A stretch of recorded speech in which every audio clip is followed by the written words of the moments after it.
Jasper Goss. Right. I work for Public Services International, which is a global trade union federation in 150 countries, representing about 20 million workers, men and women, who deliver vital public services to communities around the world. I'm responsible for external collaboration and trade union development projects, which is basically a complicated way of saying we help to try and make trade unions stronger. We want to get them more powerful and have a larger voice for workers. Well, I heard you say something about it. I heard spoken that some of the healthcare workers are not allowed to be in trade unions. Could you elaborate on that a little bit? Okay. I mean, we have in West Africa, there are a number of different countries where there are really serious problems for workers, particularly in the public sector, to actually represent their interests and negotiate. In Liberia, in the public sector, it's actually illegal for workers to join a trade union. They're not allowed to have a trade union. They're only allowed to have kind of an association, but that has no actual bargaining rights and it has no negotiating rights, so it can represent members. In other countries where they might have trade union recognition, however, there's a lot of repression against the workers and against unions. So the unions are kept very, very weak. But let me also say, in Nigeria, in Ghana, there are really strong unions and really good unions who are able to negotiate for their members and represent their members and also are recognized by the government as an employer. And so I think it's important to say the picture in West Africa is complicated. In some places it's bad, but in other places it's good. And, you know, for me, what's really interesting, I've done a bit of work in Ghana, I've done some work in Nigeria, in Togo. And in Ghana, 25 years ago, the unions were really weak. They were divided, they were unorganized, workers weren't in kind of many unions. And over a period of 20 years, they've actually built themselves up. They've gotten a lot stronger. And in a period of 20 years, they've seen a real change in Ghana and about the role of trade unions. And you know, I want to mention, when you talk about Ghana and Nigeria and how they're very strong in those countries, I just want to mention they're very strong here in the United States, because I live in a building where 75% of the people come from Africa. They come from Ghana and Nigeria. I look around and I know several organizations that have been created by Ghanaians and Nigerians. They're running for public office here, particularly in the Bronx. They're encouraging their workers to vote and to register to vote and everything. So I'm seeing something there, and I think it's the people. I understand the government is a little stronger, but the government's not here in the United States, and these people are doing quite well. I mean, they're rising. For me, what's interesting is, I would probably not look just at Nigeria or Ghana, but I'd look at a whole history of workers and workers' movements, which have always been made more powerful and more stronger when migrant workers join in. And in fact, the migrant workers often bring to the labor movement and trade unions new things, new stories. My family has got a Polish background, and, there's a big history of Polish workers, Russian workers, German workers, Swedish workers 150 years ago joining and starting the labor movement here.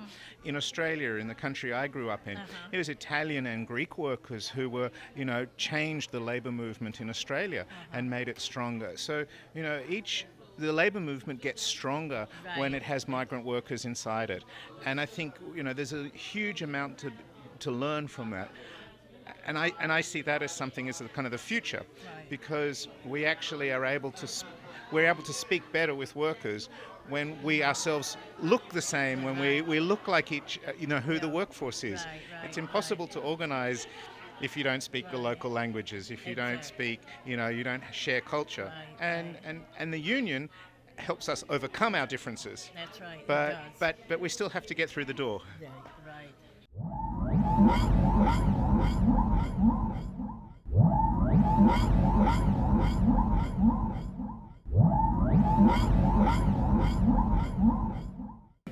For me, one of the things when we looked at Ebola and about the issues about Ebola in Public Services International, one of the things that was really, really important for us is we said, you've got to have a health system. Yes. You know, if you don't have a health system, you're not ready. You can't protect the community. That's right. But in order to have a health system that works, you've got to have workers inside it who actually can do their job properly. Exactly. You know, everybody loves an emergency worker when there's an emergency. Right. And then you forget about them when the emergency's over. That's right. We can't do that. We've got to think about our healthcare workers, our emergency workers, our frontline workers all the time. We've got to give them the tools that they can do their job and they can go home at night and come back to work the next day. But we can't have them not able to come back to work. So that for us in PSI is a really important thing. Well, I look at it as a positive thing because now they're starting to be aware of what is happening in terms of diseases around the world, because I noticed that we got very nervous about the bird flu, and I'm a healthcare worker, and they were insisting that we take all kinds of shots and preparations for it. So I think we're starting to learn. We are sending our from the United States. We are sending people to the different countries and everything to help with any kind of epidemic or outbreak. But we're learning from it, and it's positive. And I personally don't believe we'll go through another crisis like we did with Ebola. Look, I don't want to comment on whether or not we go through another crisis like Ebola. I think one of the things that's really important is workers' movement gets solidarity between different countries. Right. And I think it's really important.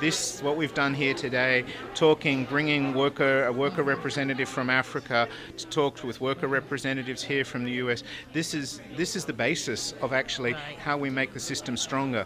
Because it's not just about what governments can do and us sitting around staying back. We want to be sitting at the table. We want to be part of the planning processes. We want to be part of the saying, this is what workers need, this is what we know as health workers, this is what we need in the system. And so if we can say that internationally, not just nationally, but we can say it internationally, it makes our job at protecting people, it makes the job of healthcare workers at protecting people a lot easier. And that's, I think, something very good. So I want to say thank you very much also to SEIU 1199. Thank you. You can have a look at world-psi.org, world-psi.org for more information about PSI's work in general. And there's also a special section in there about our response to the Ebola crisis. PSI launched a Solidarity Fund, and if you feel inclined, we would more than welcome any contributions towards that. Thank you very much.